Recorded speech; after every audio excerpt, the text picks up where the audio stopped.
Welcome back to my YouTube channel. അപ്പോൾ ഇന്നത്തെ topic എന്ന് പറഞ്ഞാൽ winter skin care routine of oily skin കേട്ടോ. അപ്പോൾ നിങ്ങൾ ബിഗിനേഴ്സ് ആയിട്ടുള്ളവർക്കും ഭയങ്കര യൂസ്ഫുൾ ആകുന്ന ഒരു വീഡിയോ ആണ്. അപ്പോൾ നിങ്ങളുടെ തണുപ്പ് കാലത്ത് ഈ ഓയിലി സ്കിന്നുകാർ എന്തൊക്കെയാണ് ശ്രദ്ധിക്കേണ്ടത് എന്നതിനെ കുറിച്ചിട്ടുള്ള ഒരു കുഞ്ഞു വീഡിയോ ആണ് കേട്ടോ. അപ്പോൾ വീഡിയോ സ്കിപ്പ് ചെയ്യാതെ ഫുൾ ആയിട്ട് കാണാം. എന്നാൽ പിന്നെ നമുക്ക് വീഡിയോയിലോട്ട് വരും. ഓയിലി സ്കിന്നുകാരുടെ സ്കിൻ എന്ന് പറഞ്ഞാൽ ഭയങ്കരമായിട്ട് പിമ്പിൾസ് ഉണ്ടാവും, പിന്നെ ബ്ലാക്ക് ഹെഡ്സ്, വൈറ്റ് ഹെഡ്സ്, പിന്നെ പോൾസ് ഒക്കെ ആണെങ്കിൽ ഭയങ്കര എൻലാർജ്ഡ് പോൾസ് ആയിരിക്കും, പിന്നെ ഒരു അൺഈവൻ സ്കിൻ ടോൺ ആയിരിക്കും, പിന്നെ അവരുടെ ആ ഒരു സ്കിൻ ടെക്സ്ചർ എന്ന് പറഞ്ഞാൽ ഭയങ്കര ഗ്രീസി പോലെയൊക്കെ ആയിരിക്കും. അപ്പൊ മെയിൻ ആയിട്ട് നമ്മൾ മനസ്സിലാക്കേണ്ടതെന്ന് പറഞ്ഞാൽ ഓയിലി സ്കിന്നുകാർ എപ്പോഴും ഭയങ്കര ലൈറ്റ് വെയിറ്റ് ആയിട്ടുള്ള ജെൽ ബേസ്ഡ് ആയിട്ടുള്ള പ്രൊഡക്ട്സുകളാണ് നമ്മൾ യൂസ് ചെയ്യേണ്ടത്.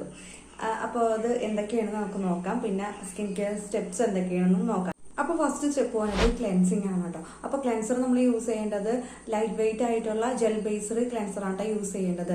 പിന്നെ നല്ല ഫോമിങ് ആയിട്ടുള്ള നല്ല പതയുള്ള ക്ലെൻസർ ഉണ്ടല്ലോ, അതാണ് നമ്മൾ ഓയിലി സ്കിന്നുകാർ യൂസ് ചെയ്യേണ്ടത് കേട്ടോ.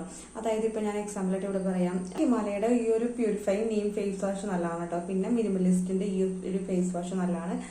പിന്നെ പ്ലമ്മിന്റെ ഈ ഒരു ഫേസ് വാഷ് നല്ലതാണ് കേട്ടോ. പിന്നെ നിങ്ങൾക്ക് എക്സ്പെൻസ് ചെയ്യാൻ താല്പര്യം ഉണ്ടെങ്കിൽ നിങ്ങൾക്ക് സെറ്റഫിലിന്റെ ഈ ഒരു ഫേസ് വാഷും യൂസ് ചെയ്യാവുന്നതാണ് കേട്ടോ. ഇതെല്ലാം ഓയിലി സ്കിന്നുകാർക്ക് സ്യൂട്ട് ആയിട്ടുള്ള ഫേസ് വാഷ് ആണ് കേട്ടോ. നിങ്ങൾ ഓയിലി സ്കിന്നുകാർ കൂടുതലായിട്ടും യൂസ് ചെയ്യേണ്ടതെന്ന് പറഞ്ഞാൽ salicylic acid, glycolic acid, niacinamide, ഇതെല്ലാം ഇൻക്ലൂഡ് ആയിട്ടുള്ള ക്ലെൻസർ യൂസ് ചെയ്യുന്നതായിരിക്കും നിങ്ങളുടെ സ്കിന്നിന് കുറച്ചും കൂടി നല്ലത്. അപ്പോൾ നിങ്ങൾ ഒരു ക്ലെൻസർ വാങ്ങുമ്പോൾ ഞാൻ ഈ പറഞ്ഞ കണ്ടന്റുകൾ ഉണ്ടോന്ന് ജസ്റ്റ് ഒന്ന് ചെക്ക് ചെയ്യാം കേട്ടോ, എന്നിട്ട് വാങ്ങി യൂസ് ചെയ്യാം കേട്ടോ. അപ്പോൾ അത് നിങ്ങൾ ശ്രദ്ധിക്കണം. ഇനി രണ്ടാമത്തെ സ്റ്റെപ്പ് എന്ന് പറഞ്ഞാൽ ടോണർ ആണ് കേട്ടോ. ടോണർ യൂസ് ചെയ്യുമ്പോഴും ഓയിൽ കൺട്രോൾഡ് ആയിട്ടുള്ള ഓയിൽ ബാലൻസ് ചെയ്യുന്ന ടോണർ യൂസ് ചെയ്യാം കേട്ടോ. അതായത് ഇപ്പോൾ ഗ്രീൻ ടീയുടെ ഈ ഒരു ടോണർ നല്ലതാണ്, പിന്നെ പ്ലമ്മിന്റെ ടോണർ, പിന്നെ മിനിമലിസ്റ്റിന്റെ ടോണർ നല്ലതാണ് കേട്ടോ. അപ്പോൾ ഇതിലേതെങ്കിലുമൊക്കെ നിങ്ങൾക്ക് യൂസ് ചെയ്യാവുന്നതാണ് കേട്ടോ.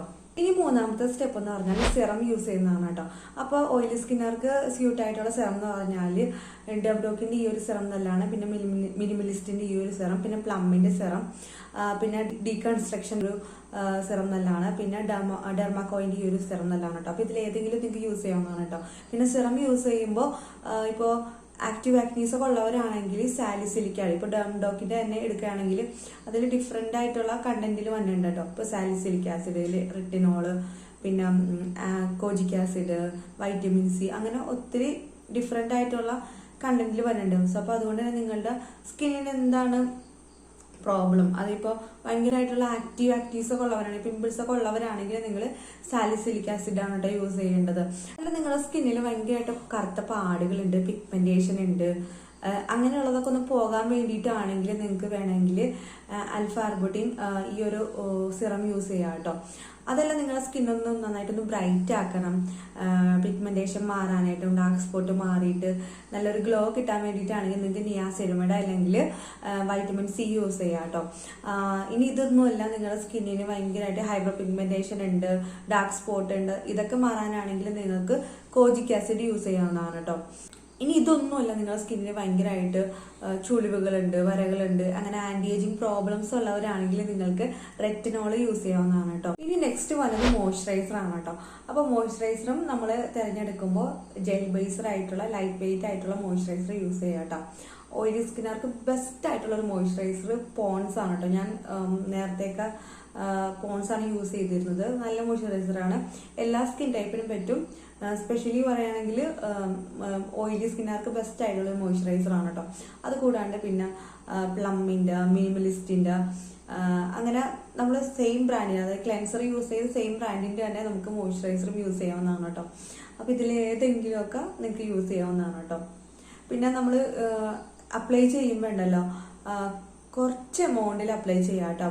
കൂടുതൽ എമൗണ്ടിൽ അപ്ലൈ ചെയ്ത് കഴിഞ്ഞാൽ ചിലപ്പോൾ നമ്മുടെ ഓയിൽ പ്രൊഡക്ഷൻ കൂടാനായിട്ട് ചാൻസ് ഉണ്ട്. അപ്പം അങ്ങനെ പിമ്പിൾസ് ബ്രേക്ക് ഔട്ട് ആകാനായിട്ട് ചാൻസ് ഉണ്ട്. അപ്പം അതുകൊണ്ട് തന്നെ കുറച്ച് എമൗണ്ടിൽ മാത്രം അപ്ലൈ ചെയ്യാൻ പാടുള്ളൂ കേട്ടോ. ഇനിയിപ്പോൾ നിങ്ങളുടെ ഫേസിൽ ഈ പ്രശ്നങ്ങളെല്ലാം ഉണ്ട് വിചാരിക്കണം, അതായത് പിമ്പിൾസ് ഉണ്ട്, ഡാർക്ക് സ്പോട്ട് ഉണ്ട്, പിഗ്മെന്റേഷൻ ഉണ്ട്, ആന്റി ഏജിങ് പ്രോബ്ലംസ് ഉണ്ട്, അങ്ങനെ എല്ലാ പ്രശ്നങ്ങളും നിങ്ങളുടെ ഫേസിലുണ്ടെങ്കിൽ നിങ്ങൾ എല്ലാം കൂടെ ഒരുമിച്ച് യൂസ് ചെയ്യാൻ നിൽക്കണ്ട കേട്ടോ. ആദ്യം പിമ്പിൾസ് ഒക്കെ ഒന്ന് ക്ലിയർ ചെയ്യുക. അപ്പം അതിനായിട്ട് ആദ്യം സാലിസിലിക് ആസിഡ് സിറം യൂസ് ചെയ്യാം കേട്ടോ. അതിനുശേഷം മാത്രം ബാക്കി സിറംസ് ഒക്കെ യൂസ് ചെയ്താൽ മതി. അതല്ലാതെ എല്ലാം കൂടി ഒരുമിച്ച് യൂസ് ചെയ്ത് കഴിഞ്ഞാൽ ചിലപ്പോൾ അത് പിമ്പിൾസ് കൂടുതലായിട്ട് ബ്രേക്ക്ഔട്ട് ആകാനായിട്ട് ചാൻസ് കൂടുതലാണ്. സോ അപ്പോൾ അതുകൊണ്ട് തന്നെ ആരും അങ്ങനെ ഒരുമിച്ച് യൂസ് ചെയ്യരുത് കേട്ടോ. ആദ്യം പിമ്പിൾസ് മാറാനായിട്ടുള്ള സിറം യൂസ് ചെയ്തതിന് ശേഷം മാത്രം ബാക്കി പ്രോബ്ലംസ് എന്തൊക്കെയാണെന്ന് വെച്ചാൽ അതനുസരിച്ചുള്ള സിറം യൂസ് ചെയ്യുന്നതായിക്കോട്ടെ എന്തുകൊണ്ടും നിങ്ങളുടെ സ്കിന്നിന് നല്ലത്. നെക്സ്റ്റ് 5th സ്റ്റെപ്പ് എന്ന് പറഞ്ഞാൽ SPF ആണ് കേട്ടോ. അപ്പോൾ സൺസ്ക്രീൻ ആണെങ്കിലും നിങ്ങൾ ലൈറ്റ് വെയിറ്റ് ആയിട്ടുള്ള ജെൽ ബേസ്ഡ് ആയിട്ടുള്ള സൺസ്ക്രീൻ ആണ് യൂസ് ചെയ്യേണ്ടത്. അത് നമ്മൾ നേരത്തെ യൂസ് ചെയ്തിട്ടുള്ള ക്ലെൻസറുടെയും മോയ്സ്ചറൈസറിന്റെ ഒക്കെ സെയിം ബ്രാൻഡ് ഉണ്ടല്ലോ, ആ സെയിം ബ്രാൻഡ് തന്നെ സൺസ്ക്രീൻ യൂസ് ചെയ്താൽ മതി കേട്ടോ. അതായത് മിനിമലിസ്റ്റ്, ഡീകൺസ്ട്രക്ട്, അതിൻ്റെയൊക്കെ സെയിം ബ്രാൻഡിന്റെ തന്നെ സൺസ്ക്രീൻ യൂസ് ചെയ്ത് നിങ്ങൾക്ക് ഇഷ്ടമുണ്ടെങ്കിൽ അങ്ങനെ യൂസ് ചെയ്യാം, അതല്ലെങ്കിൽ നിങ്ങൾക്ക് വേറെ ബ്രാൻഡിന്റെ യൂസ് ചെയ്യാവുന്നതാണ് കേട്ടോ. അപ്പോൾ ഇങ്ങനെ യൂസ് ചെയ്താൽ മതി. അപ്പോൾ ഇത്രയേ ഉള്ളൂ ഓയിലി സ്കിന്നുകാരുടെ സ്കിൻ കെയർ റൂട്ടീൻ എന്ന് പറഞ്ഞാൽ. അപ്പോൾ നിങ്ങൾ ഒരു 5th സ്റ്റെപ്പിൽ ഒതുക്കുക. കാരണം പൊതുവേ ഓയിലി സ്കിന്നുകാർക്ക് ഭയങ്കരമായിട്ട് പിമ്പിൾസ് ഉള്ള ഒരു ടെക്സ്ചർ ആയിരിക്കും സ്കിൻ. സോ അതുകൊണ്ട് തന്നെ ഭയങ്കരമായിട്ടുള്ള സ്കിൻ കെയർ ഒക്കെ ചെയ്ത് കഴിഞ്ഞാൽ നിങ്ങൾക്ക് പിമ്പിൾസ് കൂടാനായിട്ടും അത് ഭയങ്കരമായിട്ട് സ്കിന്നിൽ ഇറിറ്റേറ്റ് ചെയ്യാനായിട്ട് ചാൻസ് ഉണ്ട് കേട്ടോ. പിന്നെ എക്സ്ഫോളിയേഷനൊക്കെ പരമാവധി കുറയ്ക്കുന്നതായിരിക്കും നല്ലത്. പിമ്പിൾസ് ഒക്കെ ഒന്ന് മാറിയതിനു ശേഷം നിങ്ങൾ എക്സ്ഫോളിയേഷനൊക്കെ ചെയ്താൽ മതി എന്നാണ്. സോ അപ്പോൾ ഈ ഒരു വിന്റർ സീസണിൽ നിങ്ങൾ ഈ ഒരു 5th സ്റ്റെപ്പ് ഒന്ന് ഫോളോ ചെയ്താൽ മതി കേട്ടോ. കൂടുതലായിട്ട് സ്കിന്നിന് ഇറിറ്റേറ്റ് ചെയ്യുന്ന രീതിയിലുള്ള സ്കിൻ കെയർ ഒന്നും ചെയ്യണ്ട. പ്രത്യേകിച്ച് എക്സ്ഫോളിയേഷൻ കേട്ടോ. എക്സ്ഫോളിയേഷനൊക്കെ ചെയ്ത് സ്കിന്ന് കുറച്ചും കൂടി ഇറിറ്റേറ്റ് ആവുള്ളൂ. അപ്പോൾ ഇത്രയും ഒരു ഓയിലി സ്കിന്നുകാരുടെ സ്കിൻ കെയർ റൂട്ടീൻ എന്ന് പറഞ്ഞാൽ. അപ്പോൾ നിങ്ങൾക്ക് എല്ലാവർക്കും യൂസ്ഫുൾ ആകുമെന്ന് വിചാരിക്കണം കേട്ടോ. സോ അപ്പോൾ നെക്സ്റ്റ് നല്ലൊരു കണ്ടന്റ് ആയിട്ട് ഞാൻ വേഗം വരുന്നതായിരിക്കും കേട്ടോ. അതുവരേക്കും ബൈ.